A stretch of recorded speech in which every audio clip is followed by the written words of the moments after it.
A mighty fortress is our guide, a bulwark never failing. Our helper, he amid the flight of mortal ills prevailing. For still our ancient foe doth seek to work us woe, his craft and power. Meus amados irmãos, louvado seja Deus por mais uma oportunidade que temos no dia do Senhor, para podermos estarmos juntos e assim estudarmos a palavra santa do nosso bondoso Deus. Temos feito aí ao longo de alguns domingos, estamos expondo o Evangelho de Marcos, já estudamos algumas verdades nesse Evangelho, e eu quero convidá-lo a abrir a sua Bíblia no Evangelho segundo escreveu Marcos. Se fôssemos seguir a sequência do nosso texto, seria o final de Marcos capítulo 4, mas nós já pregamos esse texto aqui. A verdade seria a mesma. Então eu quero pular esse texto, quero convidar você que abra em Marcos capítulo 5.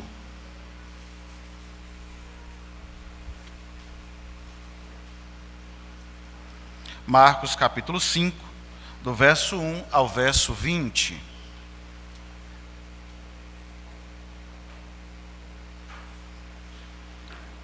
Marcos capítulo 5, do verso 1 ao verso 20, eu farei essa leitura, peço que você ouça com fé o que diz a palavra do nosso bondoso Deus. Diz assim: Entre mentes, chegaram à outra margem do mar, a terra dos Garazenos. Ao desembarcar, logo veio dos sepulcros ao seu encontro um homem possesso de espíritos imundos, o qual vivia nos sepulcros, e nem mesmo com cadeias alguém podia prendê-lo. Porque tendo sido muitas vezes preso com grilhões e cadeias, as cadeias foram quebradas por ele, e os grilhões despedaçados, e ninguém podia subjugá-lo. Andava sempre de noite e de dia, clamando por entre os sepulcros e pelos montes, ferindo-se com pedras. Quando de longe viu Jesus, correu e o adorou, exclamando com alta voz: Que tenho eu contigo, Jesus, Filho do Deus Altíssimo? Conjuro-te por Deus que não me atormentes. Porque Jesus lhe dissera: Espírito imundo, sai desse homem. E perguntou-lhe: Qual é o teu nome? Ele respondeu: Legião é o meu nome, porque somos muitos. E rogou-lhe encarecidamente que os não mandasse para fora do país. Ora, estava ali pelo monte uma grande manada de porcos, e os espíritos imundos rogaram a Jesus, dizendo: Manda-nos para os porcos, para que entremos neles. Jesus o permitiu. E então, saindo os espíritos imundos, entraram nos porcos, e a manada, que era cerca de 2.000, precipitou-se despenhadeiro abaixo, para dentro do mar, onde se afogaram. Os porqueiros fugiram e o anunciaram na cidade e pelos campos. Então saiu o povo para ver o que sucedera. Indo ter com Jesus, viram o endemoniado, o que tivera a legião, assentado, vestido, em perfeito juízo, e temeram. Os que haviam presenciado os fatos, contaram-lhe os que acontecera ao endemoniado e acerca dos porcos. E entraram a rogar-lhe que se retirassem da terra deles. Ao entrar Jesus no barco, suplicava-lhe o que fora endemoniado que o deixasse estar com ele. Jesus, porém, não lhe permitiu, mas ordenou-lhe: Vai para a tua casa, para os teus, anuncia-lhe tudo o que o Senhor te fez e como teve compaixão de ti. Então ele foi e começou a proclamar em Decápolis tudo o que Jesus lhe fizera, e todos se admiraram. Vamos orar mais uma vez. Senhor bondoso, graças nós rendemos ao teu santo nome, ó Deus, pela preciosa oportunidade que temos de estar em tua casa, e poder estudar a tua palavra tão preciosa, tão perfeita, digna de toda aceitação, palavra que corrige, que exorta, que disciplina. Por isso, agora que estamos diante da tua palavra, nós rogamos ao Senhor encarecidamente: desvenda, Senhor, os nossos olhos, abra, Senhor, o nosso coração, para que possamos olhar para a tua palavra e entendê-la, e assim guardando em nosso coração para não pecarmos contra Ti. Auxilia-nos nessa noite, ó Cristo. É o que eu te peço em nome de Jesus. Amém e amém. Queridos irmãos, alguns anos atrás, eu assisti um filme por título Um Sonho de Liberdade. Não sei se vocês já assistiram esse filme. Ele narra a história de um contador de profissão que foi preso injustamente, acusado de matar a sua esposa. E ele foi condenado a 2 prisões perpétuas por causa desse crime, e isso relata no filme. Na prisão ele sofre muito, mas acaba conhecendo algumas pessoas que o ajudaram muito em seu período na prisão. E dentre elas ele conhece um senhor que já estava na prisão há 50 anos. Um homem que basicamente passou toda a sua vida na prisão. Mas um dia, depois de tanto tempo, ele recebeu um indulto por bom comportamento e recebeu a liberdade. E o que me chamou a atenção nesse filme foi que ao sair da prisão, depois de receber a tão sonhada liberdade, esse senhor não conseguiu se adaptar ao mundo externo. Tudo era estranho. Depois de 50 anos, a sociedade era outra. As pessoas, o trabalho, a solidão, nenhum parente vivo. Ao final, ele acabou percebendo que a vida é uma prisão. Que a liberdade sem propósito não faz sentido. Que a liberdade sem propósito não tem nenhum significado.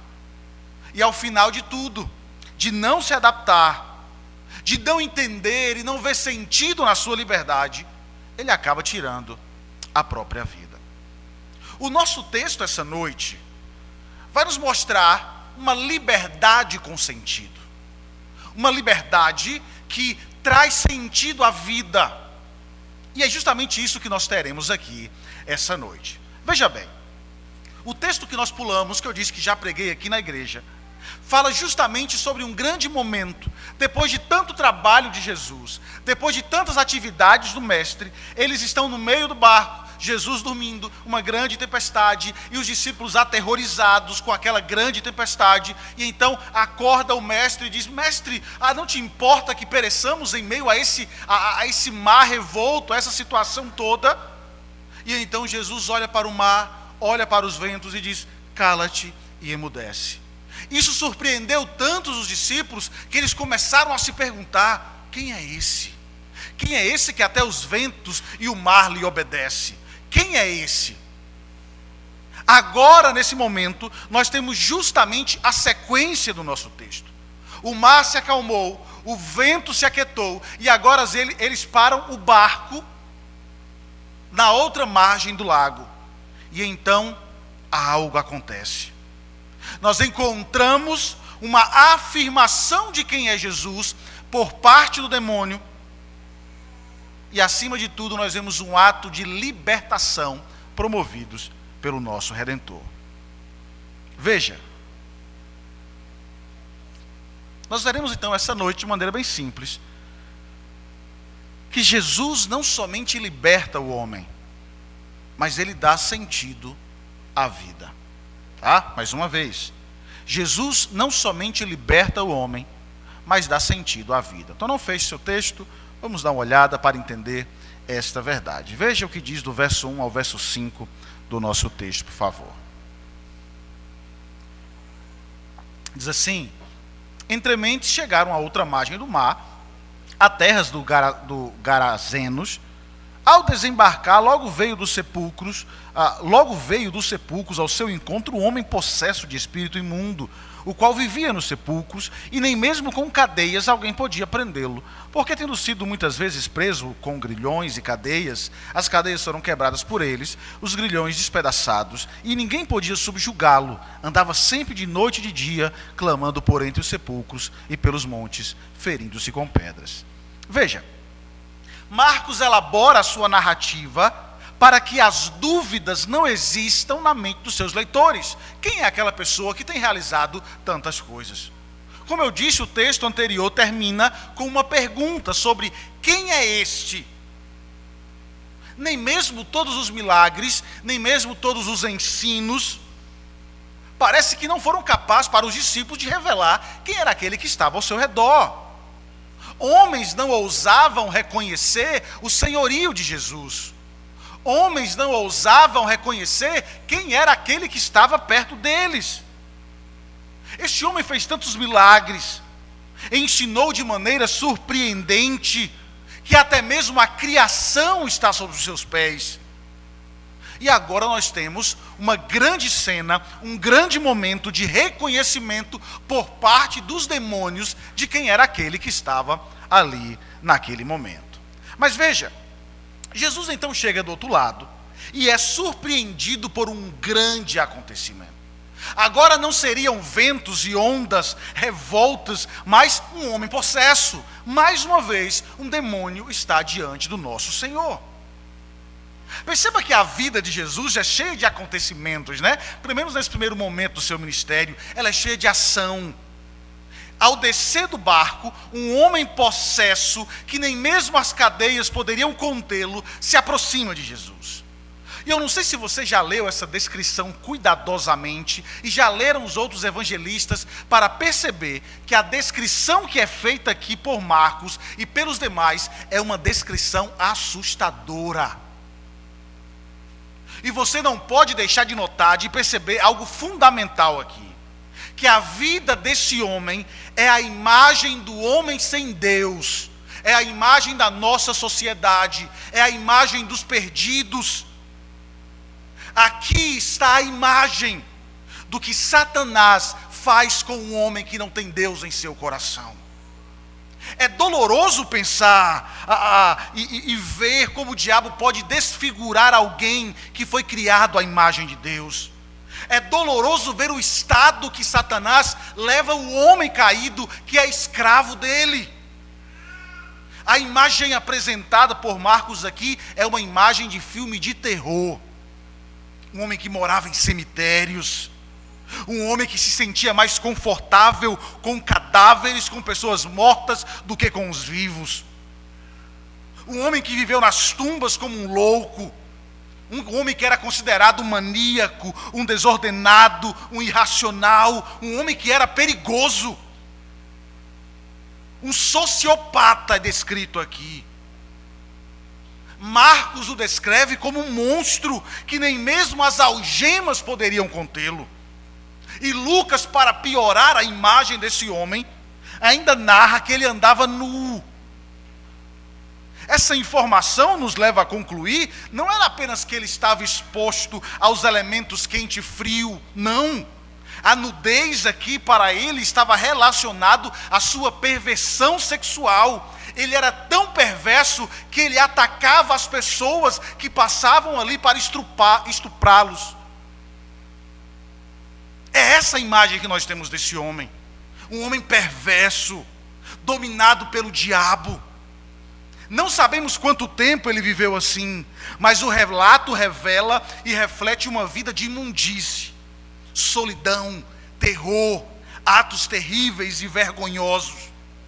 Perceba como é triste ver o que Satanás faz quando o homem está sob o seu domínio. Mas esse é o papel do maligno.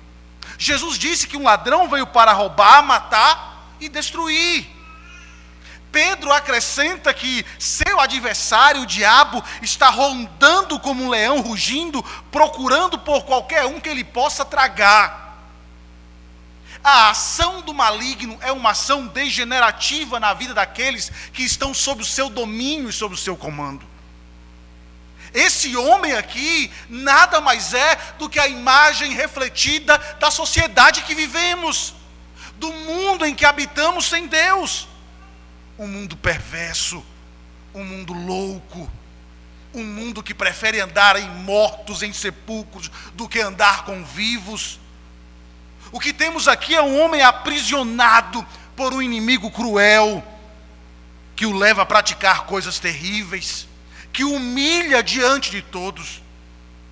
Se você atentar, quando ele pegava pedras, o texto revela que esse homem, nos momentos de lucidez que ele tinha para tentar acabar com o sofrimento, com tamanha loucura, ele tentava se matar ao cortar com pedras. Talvez Deus impediu, ou a graça do Senhor não permitiu que isso acontecesse, porque Deus tinha um plano na vida desse homem. Ele procurava alívio, sem sucesso, tentando se matar. Tamanho era o sofrimento desse homem. Queridos, que situação terrível é essa? Agora, por mais triste que se pareça, esta é a imagem do homem sem Deus. Sem Deus, o homem vive escravizado pelo maligno. Sem Deus, o homem é escravizado pelo pecado. Ele é um homem pervertido, maldoso. Talvez você não se depare hoje com essa imagem de alguém morando em um cemitério, andando nu por aí, tentando atacar as pessoas, levando muita gente ao medo. Hoje a escravidão, a maneira que Satanás administra essa maneira de levar o homem ao vexame, à vergonha, se apresenta de uma maneira muito mais bonita. Ou uma maneira politicamente correta, revelando a escravidão do homem. Hoje vivemos em uma época onde grandes problemas são levantados, onde os problemas são facilmente detectados dentro dessa sociedade. Por exemplo, se fala muito sobre a cultura do estupro. Já ouvi da boca de algumas pessoas, de algumas mulheres, de algumas feministas, que todo homem é um estuprador em potencial. Que todos deveriam ser castrados. Vi uma reportagem sobre uma menina de 10 anos que drogava a sua professora ao gentilmente se oferecer para levar água para ela na sala de aula. Vi relatos de homens que sequestravam mulheres e as tornavam escravas sexuais por longos anos. Veja, o problema não está nesse ou naquele, na mulher ou no homem, no pequeno ou no grande. O problema é o pecado nessa sociedade. O problema é o homem que está morto sem Deus. A humanidade é pervertida. A humanidade está escravizada pelo pecado. Sem Deus ela vive como esse homem, escravizado pelo diabo, fazendo coisas que nós não acreditamos, fazendo coisas que parecem loucura. O mundo vive tão depravado como esse homem e ninguém enxerga. Hoje temos gente que prioriza a vida de uns em detrimento de outros. Vemos gente se alegrando na morte de pessoas, por mais terrível que seja. Hoje vemos gente lutando pelo direito de abortar, como se isso não fosse crime. De se relacionar com crianças, de se relacionar com animais que lutam por uma relação estéril. Isso é uma perversão, isso é loucura. Mas que muitos e para muitos é o ápice da evolução da liberdade. Que para muitos é o ápice da evolução da humanidade. Isso é a maior prova de um aprisionamento intelectual. Isso é prova de que o diabo tem escravizado o homem, levando à lama, a uma vida miserável, uma vida pervertida e humilhante. A humanidade hoje vive como esse homem. Na verdade, a sociedade é como um cemitério, onde este homem vive, um lugar cheio de mortos, e ninguém consegue enxergar absolutamente nada. A grande questão é como se libertar disso. Como enxergar a verdade, como libertar-se deste inimigo que mata, que destrói, que leva à humilhação, que leva você a praticar, e tantas pessoas a praticarem atos terríveis dessa vida. Como se libertar? O nosso texto nos mostra. Veja o que diz do verso 6 ao verso 13, por favor.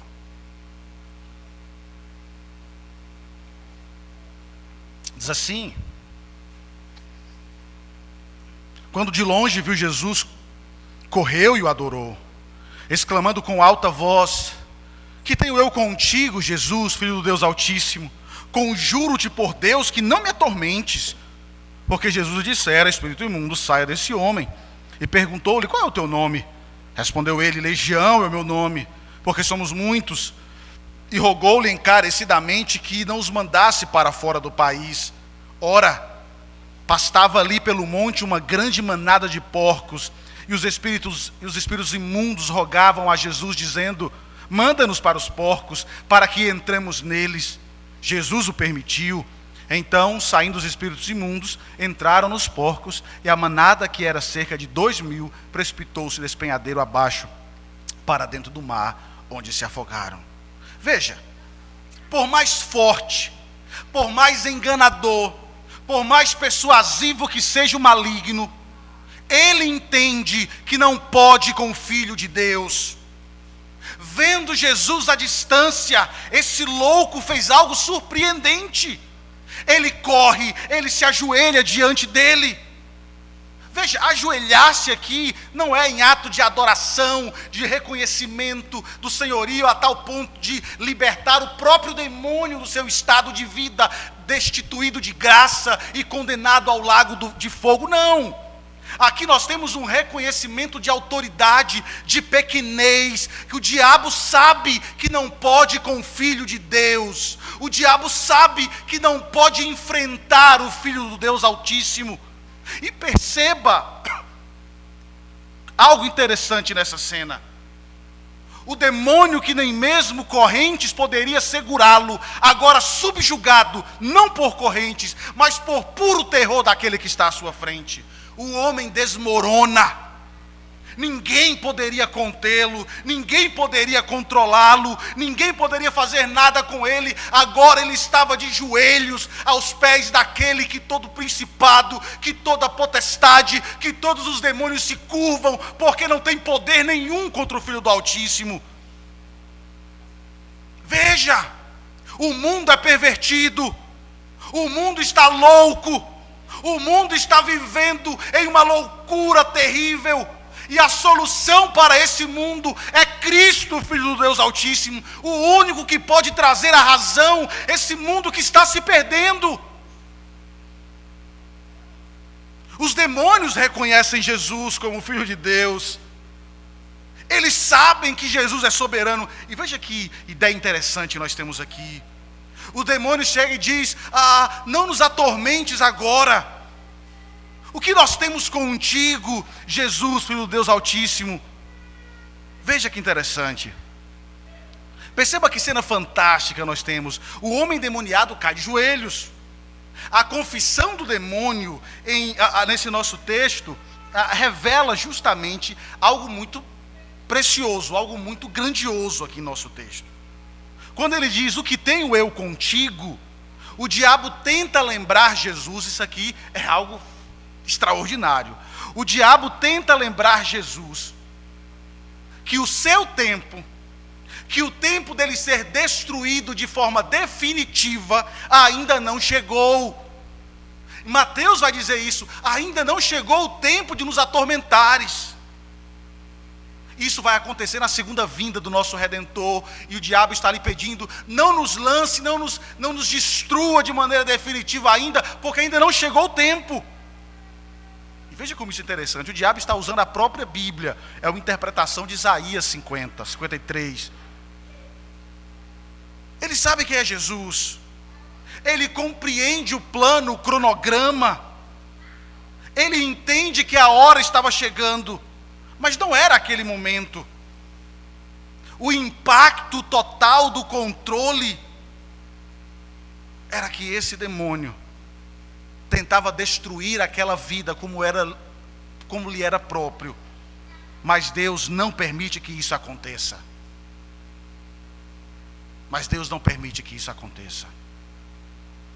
Capturado por esse exército alienígena, sua mente natural, sua vontade e suas emoções haviam sido destruídas pelo maligno. Esses soldados de Satanás haviam pisado na alma daquele homem. E a sua única esperança era um libertador, cujo poder e autoridade eram maiores do que aqueles demônios. E aquele libertador era Jesus. Em um microcosmo de batalha entre o bem e o mal, Jesus aqui dá uma prévia do destino de Satanás e seus demônios. Ele vai ser destruído. O atormentador é agora atormentado enquanto contemplava o seu destino a olhar para Jesus. E o texto diz que eles imploravam: não nos mande para o abismo, não nos mande para o nosso local final. Lucas vai dizer isso. O papel de Satanás é esse, de destruir. Seu amor é pela morte, seu desejo é pelo mal, e ele vai fazer isso.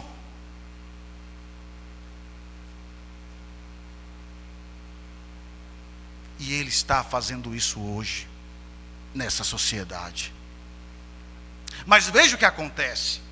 Aí uma cena que tem intrigado a muitos, passa a acontecer nesse instante. Uma grande manada de porcos estavam ali, alimentando-se na encosta.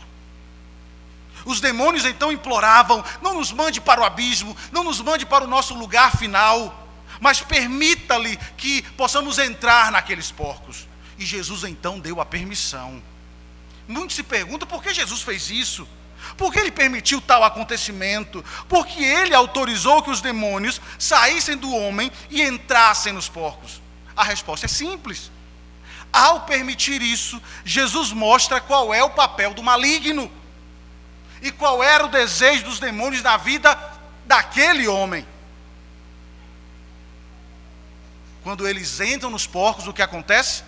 Os porcos vão para o celadeiro e caem. A vontade de um ser humano feito à imagem de Deus é mais forte do que de um animal.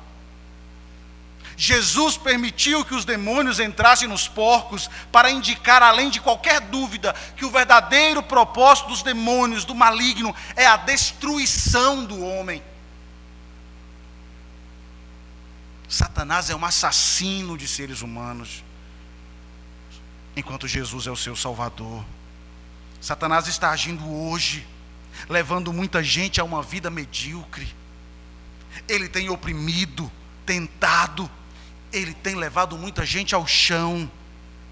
Ele tem destruído o mundo com seus ensinos contra Deus e contra seu Filho. E muita gente tem se iludido, vendo os ensinos de Satanás como avanços da sociedade. O diabo com seus ensinos não estão levando a sociedade a avançar coisa nenhuma.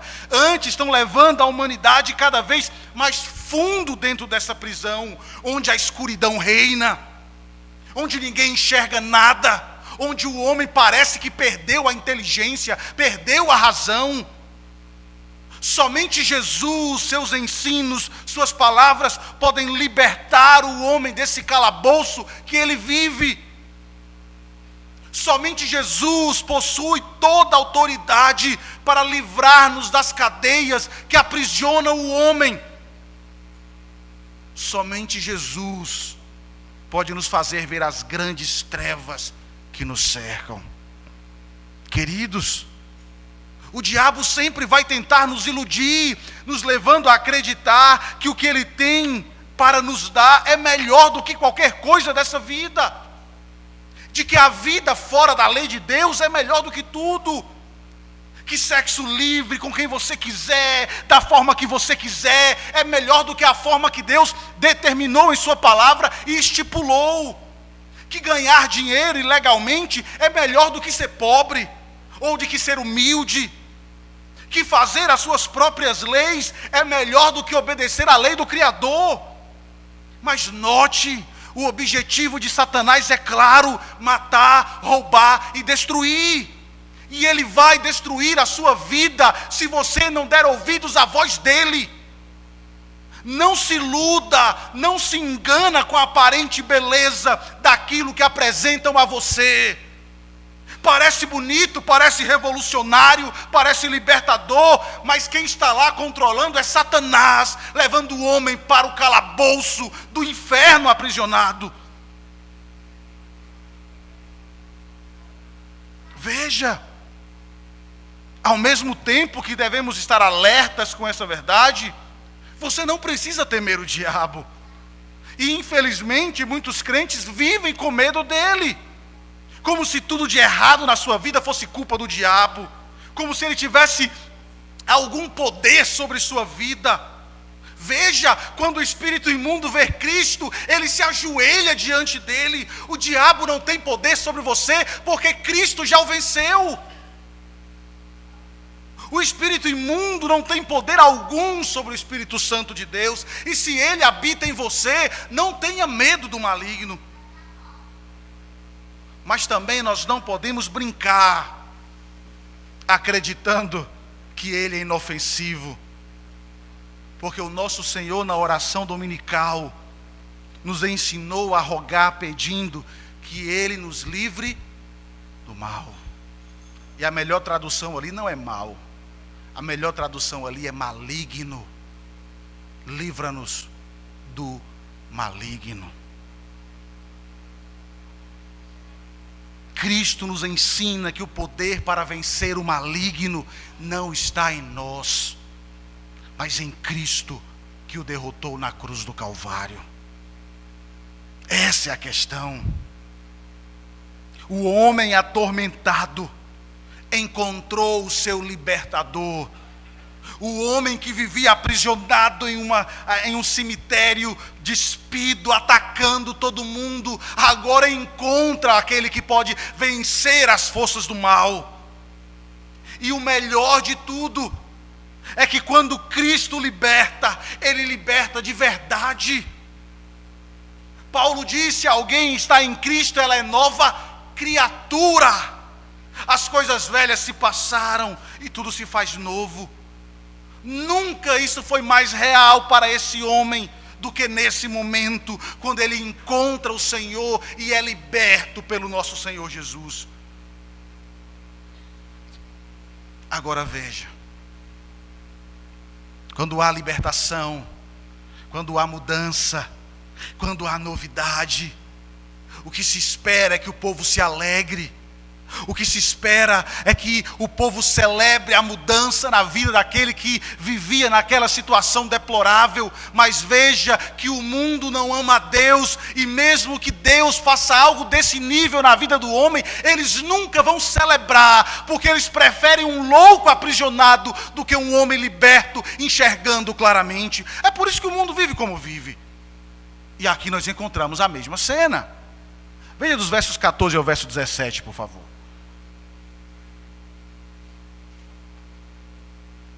Diz assim: os porqueiros fugiram e o anunciaram na cidade e pelos campos. Então saiu o povo para ver o que sucedera, e indo ter com Jesus, viram o endemoniado, o que tivera a legião assentado, vestido em perfeito juízo, e temeram. Os que haviam presenciado os fatos contaram-lhes o que acontecera ao endemoniado e acerca dos porcos, e entraram a rogar-lhe que se retirasse da terra deles. Queridos, quem você iria querer como vizinho? Esse homem louco ou o Senhor Jesus? Certamente a resposta lógica seria o Senhor Jesus, mas não para esses homens. Quando os porcos possuídos por demônios mergulharam e se afogaram, os homens que cuidaram dele fugiram, desesperados, e começaram a relatar a toda a cidade. As pessoas saíram para ver o que havia acontecido. Tenho certeza que todos ficaram chocados, porque ao chegar ali, eles viram Jesus e viram aquele homem preso, que um dia estava em cemitérios, despido, agora era uma nova pessoa. Certamente houve uma confusão na mente deles, porque ele estava simplesmente sentado lá, agora não acorrentado, não furioso, estava vestido, e ainda de forma maravilhosa, estava em sã consciência. Ele sabia quem era, aquele povo reconheceu. Talvez o homem estivesse até sorrindo e regozijando-se em sua salvação, em sua libertação, dizendo: eu sou um novo homem. Talvez com gratidão e devoção seus olhos estavam fixos em Jesus, no seu libertador. No entanto, os habitantes da cidade tinham algo mais em mente, e eles começaram a implorar a Jesus que fosse embora. Se esse homem foi capaz de destruir os demônios do coração dessa vida, se esse homem foi capaz de tirar aquele e mudar o status desse homem e até precipitar os porcos do precipício, imagine o que ele pode fazer conosco. Imagine o que ele pode fazer. O que Cristo pode fazer é destruir o orgulho de uma sociedade e de um coração que pensa que pode andar sem Deus. O que Cristo pode fazer é fazer com que você enxergue a malignidade e a vida de pecado que você vive. O que Cristo pode fazer é fazer você entender que conceitos, que ideias, onde Ele não está presente, não tem fundamentação. Somente Cristo pode levar você ao estado de razão verdadeiro. Se Ele pode mudar e pode fazer aquele homem, imagine o que Ele pode fazer pela nossa sociedade e por pessoas que nós conhecemos. Somente Cristo muda a vida. Somente Cristo abre os olhos. Perceba que o mundo caído imita o seu Senhor, imita o diabo. O mundo rejeita Deus. Veja que permitir que os demônios entrem nos porcos também serviu para expor os corações dos homens daquela localidade. Homens que estavam mais preocupados com o financeiro, com o dinheiro perdido com os porcos, do que com uma vida restaurada. Eles chegaram ao local e não conseguiram olhar para o tamanho do milagre, para o grande acontecimento na vida daquele homem, porque eles são incapazes de demonstrar compaixão por aquele homem. Um coração que não tem Cristo não é capaz de demonstrar uma compaixão destituída de todo sentimento, ou de tudo aquilo que você tem e pode perder. Um comentarista chega a afirmar, não sabemos ao certo, mas que entre os que vieram, certamente deveriam ter parentes daquele homem, amigos que cresceram com ele, mas que não estavam nem aí para a restauração daquele homem. Eles perderam 2.000 porcos. Eles não ficaram maravilhados com o milagre, disseram: vamos buscar os outros doentes, vamos buscar as outras pessoas que precisam ser curadas, aqui está quem pode solucionar os problemas da nossa cidade. Eles não fizeram isso. Eles pedem para que Jesus vá embora. Queridos, muitas vezes as pessoas reagem assim ao Evangelho de Cristo. E precisamos entender que enfrentaremos essa reação por parte daqueles que ouvem o Evangelho de nós, por parte daqueles que ouvem o Evangelho da igreja. Eles vão rejeitar, porque eles não querem ouvir o Evangelho da mudança. Eles não querem ouvir o Evangelho de transformação, de que Cristo é suficiente, que precisamos nos despir dessa bagagem mundana para servir o Senhor. Eles querem essa bagagem e por isso eles vão rejeitar a Cristo. Veremos o mundo reagindo quando pregarmos a verdade sobre família, sobre casamento, sobre aborto, sobre pecado. Veremos o mundo reagindo quando falarmos da verdade do Evangelho.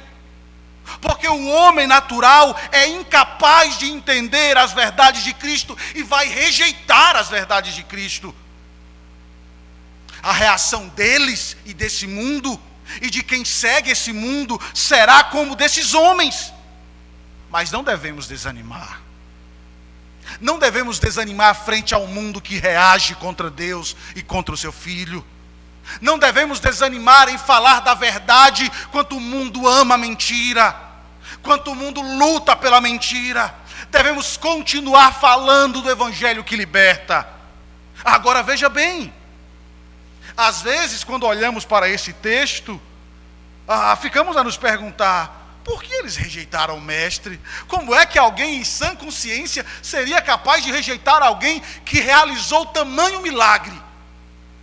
Por que eles mandaram o Mestre embora? Como eu disse, eu tenho certeza que seria melhor ter Jesus como vizinho do que um louco não transformado. O que eles fizeram foi um absurdo, irmãos. Agora veja, o triste, queridos, é que nós às vezes somos como esses homens. Nós queremos que Cristo alcance os perdidos, sim, e como queremos. Mas desde que não me incomode, desde que não me envolva, que não envolva o meu trabalho, que não envolva o meu dinheiro, que não envolva o meu tempo. Sim, nós queremos pessoas salvas e esbravejamos isso, mas não nos envolvemos, Não queremos ter trabalho com aquela pessoa difícil que está começando a frequentar e precisa ouvir as verdades de mudança. Não, eu não vou mexer com isso porque essa pessoa é muito difícil. Nós não queremos trabalho.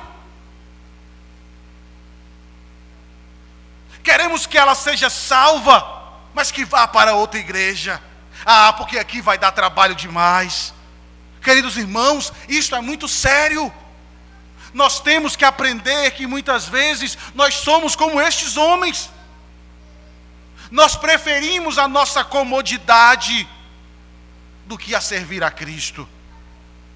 Às vezes queremos a presença de Cristo e a liberdade dele em nossa vida,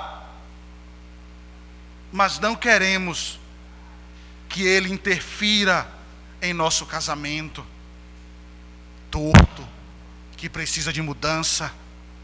Não queremos que ele interfira em nossa ética no negócio manchada pelo mundanismo. Ouvindo, acho que lá no DJP,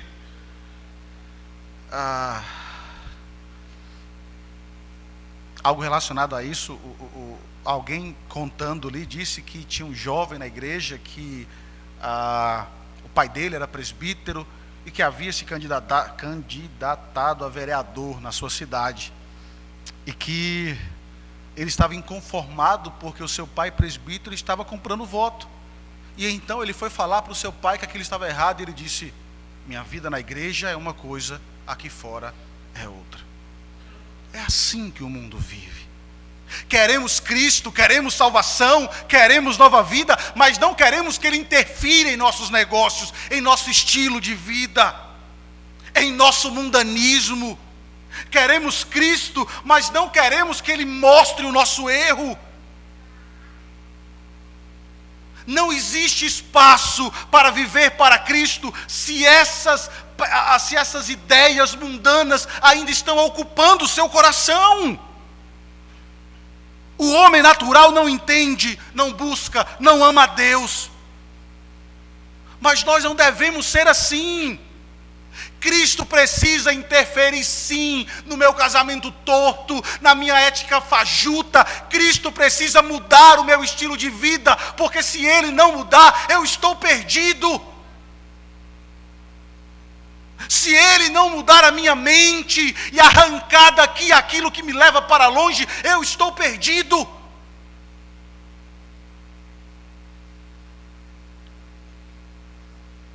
Somente Cristo pode mudar o homem. Somente Cristo pode mudar o caráter. Somente Cristo pode mudar a consciência e o coração e nos levar a uma vida aos seus pés. Sem Cristo, nós estamos andando iludidos por esse mundo, iludidos e andando em trevas, como aquele homem vivia antes de Cristo. Agora veja, vamos olhar o final do nosso texto. O texto diz: ao entrar Jesus do barco, suplicava-lhe que o que for endemoniado, que o deixasse estar com ele. Jesus, porém, não lhe permitiu, mas ordenou-lhe: vai para a tua casa, para os teus, anuncia-lhe tudo que o Senhor te fez, e como teve compaixão de ti. Então ele foi e começou a proclamar em Decápolis, e tudo o que Jesus lhe fizera, e todos se admiravam. Perceba que cena extraordinária nós temos aqui. As pessoas da região dos Garazenos decidiram que já estavam fartas do milagreiro. No entanto, um homem sentiu algo completamente diferente. Ele havia conhecido Jesus. E quando nós conhecemos Jesus, queremos estar perto dele, queremos ser ensinados por ele, queremos ser conduzidos por ele. Você percebe aqui, queridos, que Jesus foi a essa cidade gentílica apenas para salvar esse homem, para libertar esse homem que é o retrato da humanidade. Isaías disse que o Messias viria para libertar os cativos, quebrar as algemas dos encarcerados, dar vida aos que estão mortos. Este homem agora estava liberto. Ninguém jamais mostrou compaixão para ele como Jesus. E então ele disse: deixe-me ir contigo, deixe-me fazer o serviço e andar com o Senhor. Jesus que foi enxotado pelo povo, mas agora nós temos um homem que quer estar perto dele. Eu nunca conheci alguém como o Senhor. Agora veja, em gratidão ao que o Senhor fez por ele, esse homem queria se envolver na missão, se envolver no evangelismo, se envolver no anúncio do reino. Mas o nosso Senhor, no entanto, não deixa. Ele diz: comece o seu trabalho em casa. Trabalhe a partir daí. Vá para a sua família e amigos. Compartilhe com eles. Diga-lhes sobre a minha misericórdia. Jesus basicamente diz ao homem: seja minha testemunha. Fale sobre o que eu fiz na sua vida. Fale para os seus. Perceba que nós não precisamos ir para a África para sermos missionários. Não precisamos ir aos países árabes para pregar o evangelho. Sim, esses lugares precisam de Deus, e Deus tem levantado pessoas para pregar nesses lugares. Nossa salvação, nossa libertação nos faz missionários, só que em nossa própria terra, em nossa própria casa, em nosso próprio trabalho. Veja que a vocação de todo salvo é falar de Cristo, é anunciar as obras dele. Às vezes falamos de evangelização em lugares distantes, porque se tivéssemos a oportunidade de falar de Cristo, nós gostaríamos de ser missionários na África, em tal lugar. Se nós tivéssemos a oportunidade de ir para a África, para o mundo árabe, para qualquer lugar, entenda que nós não faríamos nada. Porque se nós não conseguimos falar de Cristo para aqueles que estão ao nosso redor, dentro da nossa casa, no nosso trabalho, nos nossos vizinhos, e onde está aqueles que nos cercam, nós não falaremos para ninguém, nem mesmo aqueles que estão longe. Nos enganamos com isso. Mas o serviço do salvo, do liberto, é falar de Jesus primeiramente para os da sua própria casa. E aí entra uma verdade muito grande, e uma grande responsabilidade nossa, e nós nos envergonhamos e deveríamos nos envergonhar disso. Devemos falar do evangelho para os nossos filhos, devemos falar do evangelho para os nossos esposas e esposos, devemos falar de Cristo para aqueles que estão ao nosso lado, e nós não fazemos.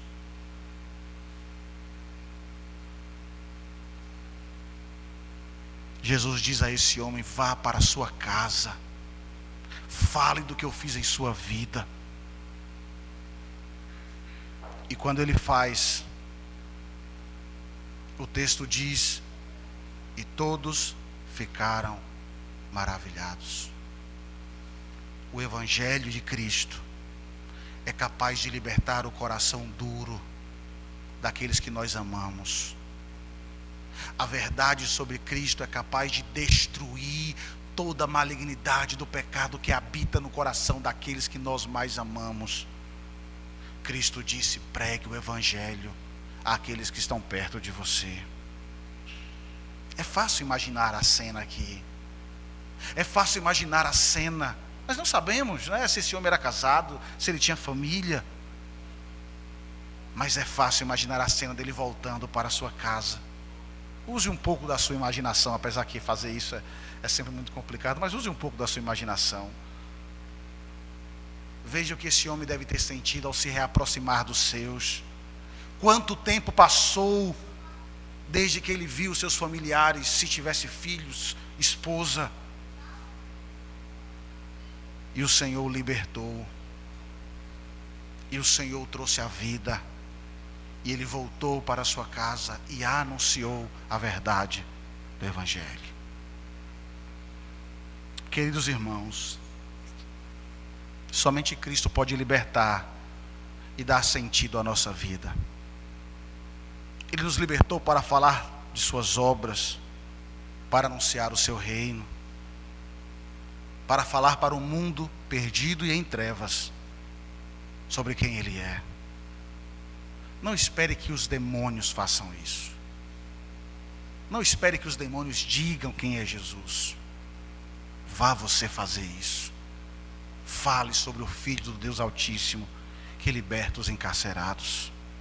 A pergunta dos discípulos encontrou uma resposta e precisa ser anunciada. Jesus é o Filho de Deus, o único que pode salvar e libertar o cativo.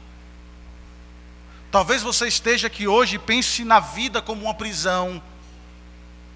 Não suporta mais tanta dificuldade, não suporta mais tanta pressão, não suporta mais tanto problema, uma vida sem sentido, pessoas estranhas. Talvez o mundo se torne e seja visto por você de maneira muito estranha. Eu quero dizer para você que somente Jesus pode dar sentido à sua vida, que somente Jesus pode mudar a sua visão de mundo. Por isso, se renda aos pés dele, busque e você encontrará esse verdadeiro sentido. Quanto a nós, os salvos, precisamos obedecer à ordem do Senhor, falar dele em nossa cidade, falar dele para nossas famílias, falar de Cristo, anunciar o seu nome, para que o mundo seja transtornado pela verdade do único libertador, o Messias de Deus. Que o Senhor nos abençoe, que o Senhor nos ajude, que Ele nos fortaleça e entenda: Cristo é capaz de libertar. Liberdade sem propósito não tem sentido, mas liberdade com Cristo é o maior sentido e dá maior sentido para a vida humana. Que Deus nos abençoe.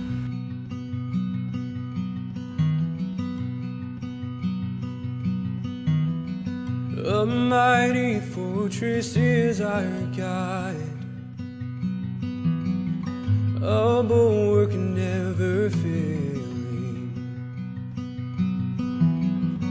our helper here amid the flight of mortal ills prevailing. For still our ancient foe doth seek to work us woe. His craft and power are great, and armed with cruel